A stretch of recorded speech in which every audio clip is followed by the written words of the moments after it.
ner malaron wanka changdar ka tiang ka sa no kon changol we kan no .tv pamle nya manu ne mere yang do pan barara tema ko jen be no lara ka tung ne chinas yama ne dialo kon chenen gwa ma wala ko be ga chia ka ne kon me breaking news mu we kan no dial wi mon ke lew ka tin dialo kon to re doran ka South Sudan entin be lang tema ka tung ne chinas kan no .tv wi mon ke lew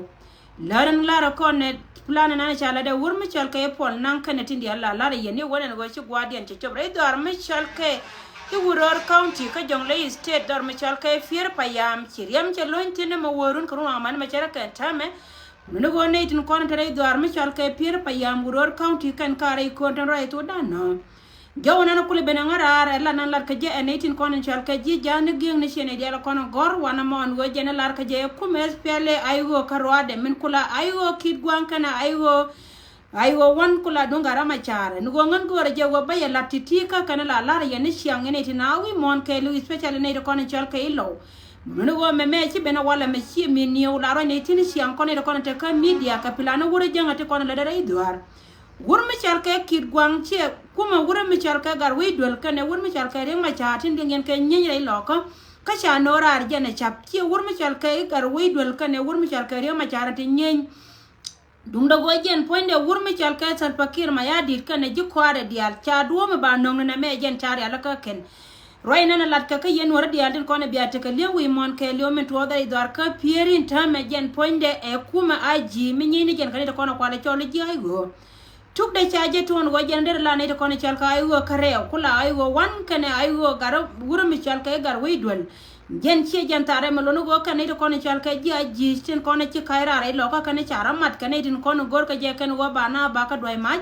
si kor mo che nyen ka chap kam ni ken tan rai to dana chari ja ga kuma pol nang la go ja bong rai dwar ka pier pa yang wi mon wor mi chal ka real chwe galwa to kunja bo kan ta me ne kon chal ka kuma ji rai dwar ka Wuror county rai me ba ku la ye go jen la boda ka me la yen di al tin bitana ku la barar la go ken la ku ne ken kala kana guyen go kan panke ne tela ne ka chika to a plan janga melenge ne changa dana go chine de konan chalka e ji amni si ne de kon la go mot ka kuma min chalka e de ni chika ji ne chika wodor mi chalka e jong le iste meta chika chunga man ma chara kan ta ma kap ka may ken jen cha kam na may wallo ni de ni kan go kan panken be ko re lo kan tam rai to dana en de na na re bo na kan yal biya de me jel ka pen me be chop kan lo wanta me jen biya jen nen cha kaira ja du la go jen be chop re lo ka ba rai ma we kan idea lo kon chal ka i chab lo ka an ramelar je che kuma ji che jogora je nan doi kan mai ka je na bo kana da tame man rai to da na che kuma espele ai wo kare o mukula ai wo wan kan kid gwang andi tin nyen rai lo ka e kuma ji mo goro wa jen bane da kon chal ka lo ba ko ko katana te ka karodien min te la ka ga mi sing te kara mi che wora idien la nyur ke la wala dina lo ka che ken gor ba dor te ka kariya ka kandiala tama cha chap dien cha ku je la go kan ka kor tam rai to da no dung da woti diari che ka kan ti ka tila lat ka yen sia mara ko diala ne bagrar ka jen plan wura mi chal ka ipon nang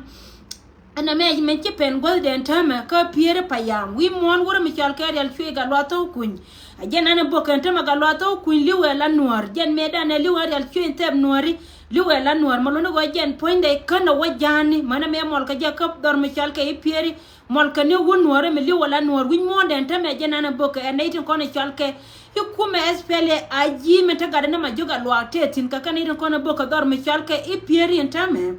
dungdo wo yene ro kono tare lo ko chware jo kui gwe yen gone me jeni mi chuka ye angai gaye te ka yema chare ne yedere keno e kor kamen siali ngo guru mi chalke doctor ya gai kok gore jene la go jene we ka Akoba county ka cha miel ka lingan wo ken ne ro kono chalke ji Akoba county lar kane go wondor mi chalke Akoba chi dor ne ro kono chalke kuma serpakir ma yadi de kuma doctor yang ma chara man taka dor ajena taka kan ko diala ti yene diala ko rai gwa mo ka gwe ke we yen pain kuna biana me bia jelinga ma ti bia gwe yen go e dong e kor metel ni won amete pinya jen plana na me menana chara ala kan ta ma chiko chobre lo kama bia taka nga yen wor dia tin kono la ne ya jogo yen bia de men la kare lo ka jika ngai ke lo de kan kuma serpakir ma yadi lon wo be dor be de tin joy ko jen chenga dan me chine wo daire ka jen wo ko we kan ta me dere lo ka dere te ka de naitin kon chal ka lo de ka chobor ka de ne kon chal ka ji naser de ka chobre dwar mi chal ka me la kala la wodere ka re dere ta me ko jen cha chap dun ji goli a jen na ci to onta mare loka jen chete ko kor nan te tinne diala ko na lat ka je kan ye cha wom ka kaini ko du men ni ayo kare o karwade ayo wan kan wurmi chalka kan kid gwang men ni kan te re me de bok kan ta mata to da na chire che jen ka re mboga re dien kan e ko na chalka ji kan wurmi chalka gar we dol karara mat ka ji kan kon diala ngai ngo jen che kuma Salva Kiir ma yadi she joy ngode la wajana arana igo no ga ni chaba ken ka kan ko no kula ne ken tin ta ma cha yo da ken ko ken cha ngai chiga ta ka support ka jen gwa da ne liep ken me rai me jana no go bala yo gujun cha mur ke por ngoda ka meta ye ni jena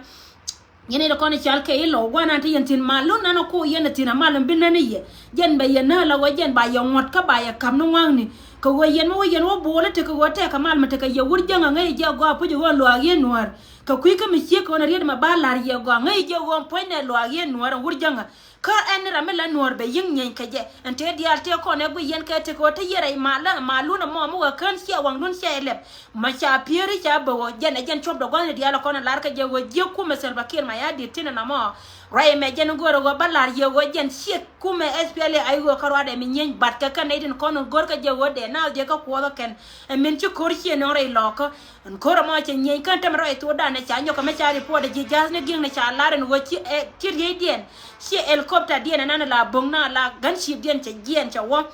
boko pier pa yang wi mon wura mi chal ka erial chwe ga lo to kun cha wo boktin la wo jen poinde cha wo boktin ne tin kono boke kanai de kono chal ka inuor tin lar ka je ken go ken pan ken ci ga jang rai me jana de gor de lar ye wona ma breaking news mi ci ben ko kondi al ka biya ta ngai tin go wo ci ku me spele ai wo kid gwang ken ai wo wana tin nyen e kai lakin ka kanai de kono chal ka je ajiti te ka top be chara to be dar mi chal ka Nyirol county ka ken ta rotin kono ci to dar mi chal ka Iwuror county re lo ka yen lo dial ba biya chute gwiti ni mi ci ko wona mi ci ja gora go an go jin poindu ci kuma dole na ce bala ngai ne go ci dar mi chal ka piere ka roda babo go ci gwa ci chop ko kuilo ka mi lo ni go barar ko jiwo ye ku ate jena te la yen ka leng ne won ka biya gwini wo ka kai ni ajan plan me te la makalariye yene ro kono chal ka jire lo ka te la makalariye cha barar ka gwa dial ka la jo yen dial na me mi lo re bor manu go jene lar ka je wa kam ne mai jen cha kam ne mai dung do go gor kana ba wujun mot ke polo go bit be chop ka jongale be chop dor ma chal ka ayot kana re loka ajen do be na lat ke kana mo kan tam ro ito da na chalan la je jana ging no won kuma pol na ngeda ne wo min ngot ka makam na tam re bore bo ta ma chi wo yitin ma chi wa jele ne da ro kap ka yeken ko wina le mot ke polo won wor ko re bor ba ko we jana e kuma ma ko dizam ni cha dor ma chal ke bor ni entin dia la ko ne ne lat ke ken en wo jene te kana ti mai ga mu da ke apel ke liu gor kana go ba ko we kuma jene gwa ya ka cha dial duo ma we ga kare lo ko gor kana dor ma chal ke ayo da jen ti cho ben tam ko wo cha ngai wo chi ne ken tin konin cha loin ka pin ke ta ken pan ken chi ka wo la wo jen te ngai dan te kara mi chi report ka cha ja la go won point ne mi chal ke red bell cha ro da bar dor red bell me we ne cha bar dor den cha bartino jene na mega kai keliu plan mo no won point ne kuma die ne de ne red bell da ne ne yene cha wonya ne je man mete kan balwala shot yo kwa cholo dwaro malwala shot die ne da ne te ke de yete tin cha red bell en nyoka martina jen kulo te duba were lo kama roye me jene na goro go balar yo go yello chi abete kan ni dang jok kan yene linga go te ka gwa me cha yan maj la ku ya ka lo ri ti lo ne yero kon yang media ba ngam biya lunitin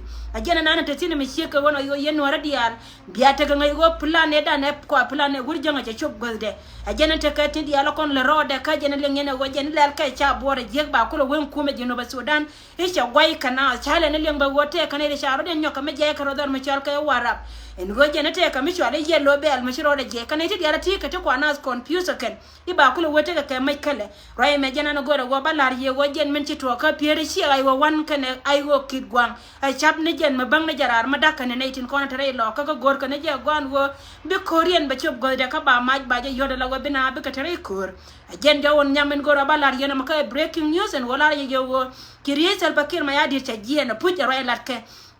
che jen ja bo na ka piere payam ko dor ma chal ka Iwuror county rai lo ka dor me chal ke I jongole estate chet ke me china ya lar ye ka gwa da to da e chuo en go yene de kon chal ke ji pension ka jongole en kamai ne ma we ke wur me chal ke pon nan kan national security nyen South Sudan wong na ken ko ken ba wijuno mo ke pol ko ba to ka bor rai me jena ne te ke wur me chal ke ma ko ilu la wo jena bit ka ja rai dor me chal ke I jongole chelun rai dor ma ko ba ko weta ka ga e ka yana ma ke liu rai me jena be ka ngarar ka jena gora balari o breaking news ja tin men dong dia na ba nyoko nong ye ba enini en plan de en wur me chal ke pon nan en go wur me chal ke bol ma ko ke ne wur me chal ke gar ke tolsha tiga kaira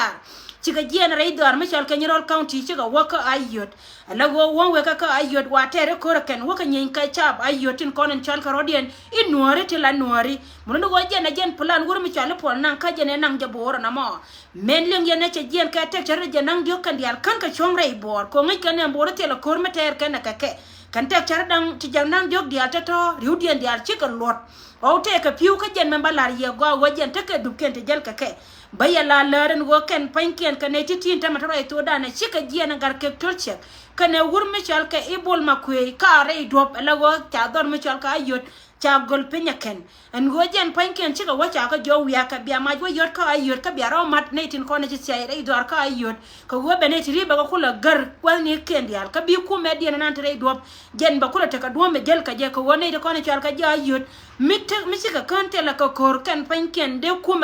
me dien me jen mi chika kan la mit te la ka kor sorry ala wati ku mediana me che de chodrei cha ne wur me chal ke ibol ma kwe chi ku dora nga bol ma kwe la commissioner dor me chal ke Nyirol county netin kono kula jaji ka wur me chal ke gar ke tolshak chi nyar kwai balari en gojen ka tungnas ka chi nyar kwai ka law chi ka ronya ka kaira la wo ken panken ta ma waka wana waka yan ma ja ken ka ayot dung no wona me chi ne de kono chal ke use ayot cha jeli nga ken ta ma rai to dana ka penwei ka kel min bakura lari ne de kono ta ka ayot county en go yen gwa ne dia la kono ta yen tin bia te ka ngai ma gwan go ken panken ka ne ta to njo dunto chi ka ken karodien jog duna kana ti we du bor jog duna kana ti we du bor ja no kwa la gore je go jen ba yare kareo la go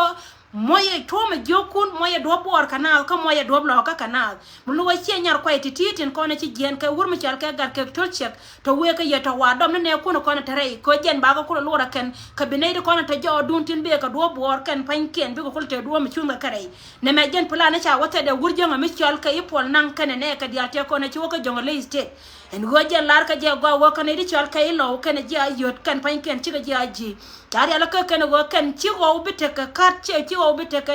yakko re doar mi chal ka re dorititi ngod kume SPLA aygo chungatin ajen plan chari ala ka mi sheka wono andama taro ay to dana kan titi kan panken kare do balagoy shika kairar kan chenyar kwai panken kan ka dor mi chal ka ayot ki naitin kono chal ka youth ayot kan cha janga ya kan mi sheka wono muno go an jana nana to bare lo ka mi sheka wono ko ba naitin kono kwala chol isienda jiwor ba wujen ba kula jako jen be ka jen nyam ching kan be ka jen nyam ching kan do kula wadar ching ajan wa maj waje to ka mayar ka jana ka pier payam dor mi chal ke Wuror county ka wojen be ne dialtin kontin chal ke ji ay go ba kula rol dar be ne titin be ka pin ne ken ko ne chare ala ka kan wo bi wore lo ka kan panken bi ko kula te ka do me jelga ka bi ka kula lor chir ka men ci yendi ala ngai go kan ne ko na ta ka pa juri udi yendi alton wana ken panken ke aji balar yeno na neti konta kapa jut riudien dial tunga na ken panken ke aji roi mi sheke wono ba ja ka ko ken gor ka je wo ba ji dar tin kono lar ka je ken wo ko konori ken panken ba ko goldar roi mo jana na be ngarar yene tina ska biya te ga ngai tin wo ma lar yeme ajen to de chet ke me la lar je yene shiang kala barar ka je mi sheke wono wo gujo na te jena yene de kono chala lautin jo ka ye ite ko wo yi roi me malat ka me shiate tin kan kwat kan gujo na ken ajen ci tuwa wanta mare do arme chal ke pier cha to ken e mi chal ke SPLA ayo kareo ala SPLA ayo dun kit gwan ken SPLA 1 ala dun garama cha da kai karwa de tele metatina me cheka ona ko jen kan te daro tete ramate ke ganti me de bende ne ko kende ke bo roy ka yana mo adop ken mo gor kan je lawtin kontin lar ka je ken ka nori ka lawdo kon lar ka je ka nori ka kan de kon je pere de kan tam yene tinas biya te ka ngai tina me cheka ona ka jena te ka plan ka che nyar ko kai go kan go ka ayot county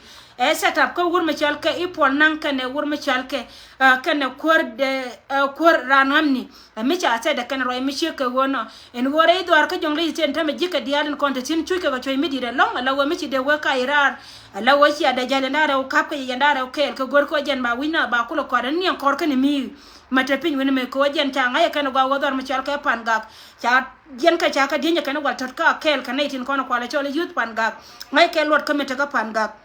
lakin kali jidena long ka meta ray dor ma chal ka ayut county kana ray lok mila jika tedi na chung nyala no kan ka nuare ko ana ramala jera na yo loka jeken ken pain ken chika chuka pai kel kana ko na chal kana sarba kir ma yadit ten ne tin kono to ko kuma yel ngot ka tega tin ray me jena na gora balar kon ne tin na tin kono la linka no .tv ko gore je go mela yana go yego ti ala ti la ne ka kaini lo ya kan ne kun ko jen biya wote ka ngai tin lakin ba no ne yeto mulunu go ken panken balar jenta me ga ay go karwa da tela ay go mtinyere lo ka yeneti na barar ka kuika misheka wono ko balar ya go ka to en go tela ay go mtinyen karwa da lakin kanai da kono chalke aji kana nei da kono kwala chole ji ay go ka ken kono to ko ta mare lo ka ken go nei tin kono chari ala ka go ken panken ba nei tin to to ka ay ba ko ta du ken ka she nyar kwai ka chika kaira yen ji ay yot yanga ja go misheka na ga war tin kono to dor ma chalka ay yot goye jogdun la go jen chora gu julun ku kel ba ya do ko che nyar ko ka jogdun ka jang tin ko na cha gar kan nyal mun go wun to ko na cha gar ka cha gar ken ci gorom dob dien la che nyar ko to do kon kan ba ya deb ka ke lakin gar ta do yaman pale ka jodun goye go jo mi che ke wona jena balar ya kuma wor mi chal ka sel bakir ma ya de la ne dia to na ken la ken bagrar en go porta bul kare ga to pujente ka meton ra ken ka ken te ka mi chal ka kon coach chon mi chal ka jenga ka aja number 1 kiangai go ka wan friday te ka ta dar ya la ka kana go wurmi chal ke bol mel cha de wo ko ra de ka me pen wurmi chal ke bol mel wo bol mel cha joti pa million cha ka kamrar ka cha ka jakat 19 ko ne chal ka ugandis cha ka pen ka gad ma sebene cha gar ma sebene cha gwan che waja ka wajen baroi ka wurmi chal ka sel bakir ma yadit melunu wajen poinde chi wurmi chal ka ma sebene che wurmi chal ka sel bakir ma yadit cha jo wo wurmi chal ka bol mel jen poinde chine no ko ne de ko ken bol me la te kwara de melunu go on friday me pen degree ne te dial te kon menen yen go wala go jen panken che jen le no ka South Sudan che le no ken manon ne jay ken ajen ku ka mi che ka wono go jen point de chi wur ma chal ka ma seben kan yo ne ne tembor chi ka wara ire do ma chal ka Uganda ka cha war ga cha gar ga de che chawde ni wur che de ne Salva Kiir ma yadit am point de ma seben che de ne Salva Kiir ma yadit che gar war ga ka che jo gon go mu woto on go jin point du ga dana me bi woy na mo jen balar ya ko jen bol mela ka dien ka wuro mi chal ka Salva Kiir ma yadir kan chawde ni wuro mi chal ka yer ma seben roy mi che ka wona me che ling wuro mi chal ka Salva Kiir ma yadir che ti dial cha ka wonyor cha ka kumba jol gañ ala go roy mi che ka wona jen go ra bo balar ya go kwa paro go jen point de wuro mi chal ka bol mela be jen bol mel che bi jen a changa ka kan nya Salva Kiir ma yadir cha kan che bi jen ko jen te wuro mi chal ka ma seben ma ku wi South Sudan la tete de jen te ka te tin chika mat kan wuro mi chal ka bol mel ko changa ya gwante me woken media la kono chamme je ka chod wuro mi chal ka bol mel jene pen bol mel woy ka jene ne yene wote ka wuro mi chal ka gwek atanya gwek ki ko chod gwek atanya rok tabe ngai ni lode muno go jene da ne yene go jen te ka war gang de kamara kala de jede wuro me de je post ko jen cha janger me da no wodere barar ka jen ku ka mi che ka wono en go jene de benen la kuor de wo gwa wuro mi chal ka bol mel lim da ka jen winget ko longa ana go jen cha weram che yuti pa million cha ka kamara ka jen cha ka jaka gar de ma tu garanya wade chiento no lo ma gwando de ni wur mi chal ke gad wur mi chal yer ma sebeni cha ka jaka jen den chi gwan cha ro nyaka jen cha chi ne Salva Kiir ma yadit che jo man gan ka ko jene palle di de che jo jin palle de mo wotwo en go jin point do bi gadda ke de bi woy ti ka ya madin mi chi be nyane je kuma na ma chi ko da kamne ye ne ne ala man pin te la do mi chal wade ne jen tin kon jo gar wur mi chal ka yer ma sebeni kon na gadda ne bol la go ke de ne bol le da bi jin nya Salva beton go jine bi woy na ya mabar ci mandir ci yore yaat ka pinya la wace kumna ka jol gan ci te dial ci ga wa lut rey woy ka jino ba Sudan ray me jana na gor wa balar ya go po gara ba ro ba bol mela ba jo woy bol mela ta mata ni jen la de go jen gor ja ba ka sa jere be wuje men ana ci ngat ko la be wanya kamari ala ja ka ba lunja wala bol mel bala kuar ka ba ngide be ware buine dial ko na wakati ray me jana na gor wa balar ya go po gara ba ro bi bol mela be jen Salva Kiir ma ya de gurma pel ma lay ne dial ka me pele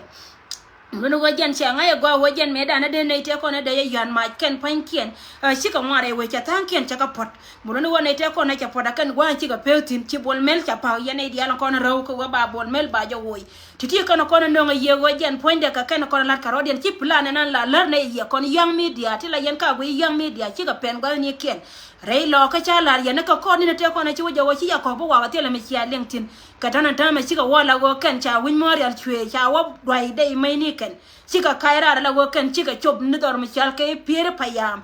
pere na ma jana dor matene dor mi chi wur janga jen point de che de don cha nuor tin kon chal ke ilo te kon te dini lo ka ke jen cha ka daw dar e wur mi chal ke isel pakir ma ya dit ken e wur mi chal ke bol mel ajana taka plana mo tame wala gore we ka jongle state ndi alko ka tin ka drama ni tin di alko tele yanko ante tin ka tin di alko chara we chika ma ka kwang e dwop ken mala gor ka ne je wa bi gun ko lo ko tin chi ku me jane chaga ka ne di alko be chab dian amane ye lor be len pa ro de pombe do ma chal ka waraba be ne tin me ba wala tin en go jena plan ke li ko cha bele wote ka tuk duel kel manaka ne jeken plan yana na mo me chari ala ka ken ala go jena jen gwade na me menana balarie rei dor ka dor me char ka wuror county ja kor en tamata ro itu da na ja kor kan ile konto kortin ye cha ka ye SPL kid gwan kan SPL wuro me char ka riang ma chara kai kan ka kan nor wew kan ne tin kon chalo de nori titi kan kon ben ga ya wala ka chenka wal ka payen welkel pan ron ba do dar wud jana wud je ngoda no doti bi jagui mabate kam be ro nyoka be tuwa ba larye po gara ba ro jen poinde daman tu garanya wada chiento no loma gwando on sel pakir ma yadi ni winget ko longa ne so gurme chalke e bolmel po gara ba jen kwara ke be jen kwara palla jeru e misheka wono wo bolmel jen be de nya gad kundi alan ko ne chalka ga no ko run ba ko la ka blue hours ja rep kana tama cheke me yale ngatwa wate ka yellow hours me ata ko na re we ko june ba Sudan ba leptun ba ka nyoko to re ka tindi ala kon ajaro ina ne be ngarar na mo gor ne kanwa .tv ranga ko be ga chia ka ne kon tare ja peru en go jen poinde bi comment ka jen poinde die chia ka ne ko ken kon puisque yandi ala ko mar yandi ala post ba ya ganga ka bana je ka ta no kon to go to we ka bento